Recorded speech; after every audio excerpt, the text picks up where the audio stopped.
Баршаңызға қайырлы күн достар. Бүгін үй жағдайында құлпынайдан жасалынатын өте керемет лимонад жасайтын боламыз. Жаз айына нағыз жасайтын лимонад екен. Сіздер де жасап көріңіздер.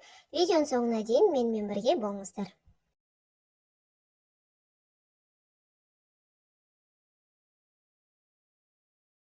Алдымен құлпынайларды жақсылап жуып блендерге саламыз. Үстіне қантты салып блендермен жақсылап айналдырып аламыз.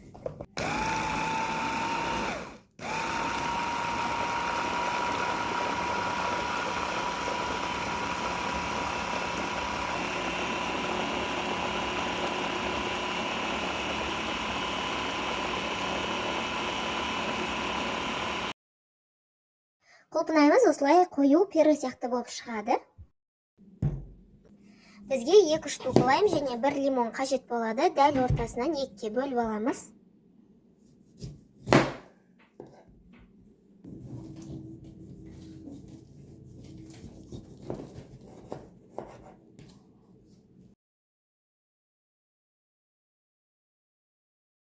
Лимонад құятын ыдысымызға мұзды саламыз.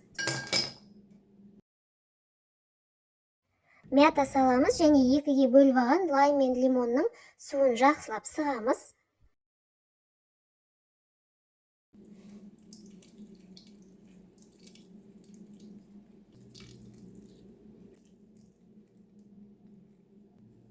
Алты-жеті дана құлпынайды ортасынан бөліп саламыз.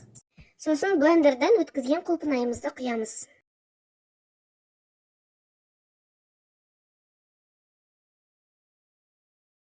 3-4 дана лайм мен лимонның тілімдерінен саламыз.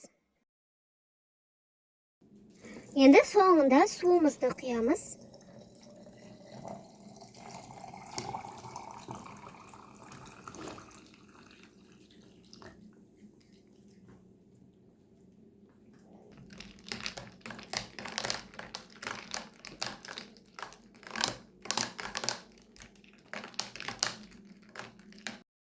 Лимонадымыз дайын, жасап көріңіздер. Мен лимонадқа қайнаған су құйдым. Газдалған сусын құйсаңыздар да күшті шығады. Мен балаларыма беретін болғандықтан газдалған сусының орнына қайнаған су құйып жасадым.